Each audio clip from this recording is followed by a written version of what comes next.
সুপ্রিয় দর্শকবৃন্দ, ঈগল টিভির পক্ষ থেকে আপনাদের সবাইকে জানাই আন্তরিক অভিনন্দন। যারা ঈগল টিভি দেখছেন এবং ফলো দিচ্ছেন তাদেরকে আন্তরিক মোবারকবাদ। একই সাথে আজকে ঈগল টিভির পর্দায় আসার উদ্দেশ্য হলো রাতের ঢাকা কেমন। আপনারা দেখছেন পুরান ঢাকার পরিস্থিতি। পুরান ঢাকায় যে বিষয়গুলোর ধারায় পুরানা পল্টনের মোড় থেকে একেবারে সদরঘাট পর্যন্ত হাজার হাজার বা হাজার বলা যায় না, শত শত ট্রান্সপোর্ট এজেন্সি আছে যারা মাল দেশের বিভিন্ন জায়গা থেকে ঢাকায় আনেন কিংবা পার্সেল কুরিয়ার ট্রান্সপোর্ট করে থাকেন। বিভিন্ন পণ্য ভারী যন্ত্রপাতি, লোহার মেশিনাদি, বিভিন্ন কিছু ট্রান্সপোর্ট এজেন্সিগুলো পুরান ঢাকার এই যে ইংলিশ রোড কিংবা মালিটোলা এইসব এরিয়াতে খালাস করেন, আবার লোড করেন।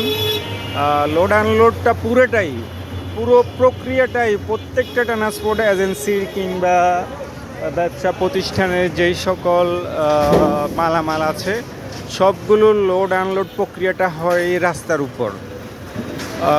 ব্যক্তিগতভাবে ওনারা পয়সা আয় করেন ব্যবসা করে, কিন্তু পুরো ব্যবসার কার্যক্রমটা পরিচালিত হয় রাস্তার উপর, যেটা জনসাধারণ কিংবা গাড়ি ঘোড়া নির্বিঘ্নে চলার জন্য পৃথিবীর সমগ্র দেশে কিংবা সমগ্র বাংলাদেশে বিআরটিএ কর্তৃক যে আইন আছে সে আইন অনুযায়ী রাস্তার উপরে গাড়ি চলাচল করবে, মানুষ চলাফেরা করবে সাবওয়েতে। এ ধরনের একটা নিয়ম থাকলেও ঢাকায় যেটা দেখা যায়, প্রত্যেকটা ট্রান্সপোর্ট এজেন্সি কিংবা যেই সকল স্কুল, শিক্ষা প্রতিষ্ঠান, বিশ্ববিদ্যালয়, প্রাইভেট ইউনিভার্সিটি যা আছে সকলেই যেটা করে তাদের কার পার্কিং এগুলো সবগুলো রাস্তার উপর করে থাকেন। রাস্তা ধরুন না যদি প্রশস্ত 100 ফিট হয়, 90 ফিট কিংবা 80 ফিট এই যে মালামাল লোড আনলোড কিংবা গাড়ি পার্কিং ভরজুয়াদের দ্বারা এগুলো হয়ে থাকে। মানুষ চলাফেরা করতে পারে না। মূল বিষয় আমার বলার যে বিষয়টা হচ্ছে, পুরান ঢাকা এরিয়াতে কিছু গুরুত্বপূর্ণ প্রতিষ্ঠান রয়েছে, যেমন বিভিন্ন হসপিটাল রয়েছে, ঢাকা জাজকোর্ট রয়েছে। এগুলো তো গুরুত্বপূর্ণ, ব্যক্তিবর্গ আসেন, চলাফেরা করেন। তো এই যানজটের কারণে পুরো দিন সকাল সন্ধ্যা কিংবা গভীর রাত পর্যন্ত চলে ট্রান্সপোর্ট এজেন্সিগুলো লোড আনলোড। এর মাধ্যমে ঢাকা শহরে যে মানুষগুলো আছে, প্রকৃতপক্ষে কেউ যদি 80 বছর জীবিত থাকে, জ্যামের কারণে সে বেঁচে থাকছে মূলত 50 কিংবা 55 বছর, বাকি টাইমটা যানজটে খেয়ে ফেলছে। যে মানুষটা গ্রামে 80 বছর বাঁচলে 80 বছরই বেঁচে থাকবেন, তিনি ঢাকা শহরে এই যানজটের কারণে, অব্যবস্থাপনার কারণে, লোড আনলোড রাস্তার উপর হওয়ার কারণে কিংবা ফুটপাতে ব্যবসার কারণে, রাস্তার উপর ব্যবসার কারণে মানুষ বেঁচে থাকেন ঢাকা শহরে এই তো 50 কিংবা 55 বছর এরকম।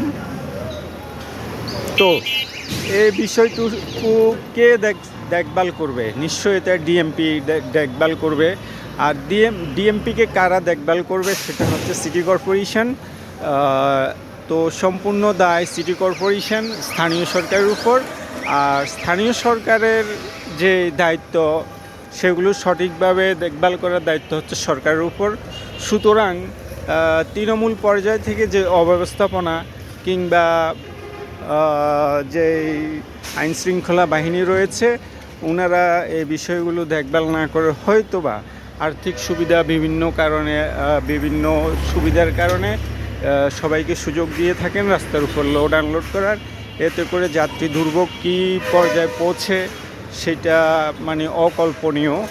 এতে করে রাষ্ট্রের যে গুরুত্বপূর্ণ ব্যক্তিবর্গ আছেন, ডক্টরস, জাজেস কিংবা আরও যারা আছেন, তারা যে আউটপুটটা দিতে পারেন তার 50% কিল্ড হয় এই সকল যানজটের কারণে, অব্যবস্থাপনার কারণে। ধন্যবাদ সবাইকে। আমি বলবো কোনো আর্থিক সুবিধা কিংবা যে চাঁদা কালেকশান এইসব বিষয়গুলো জন্য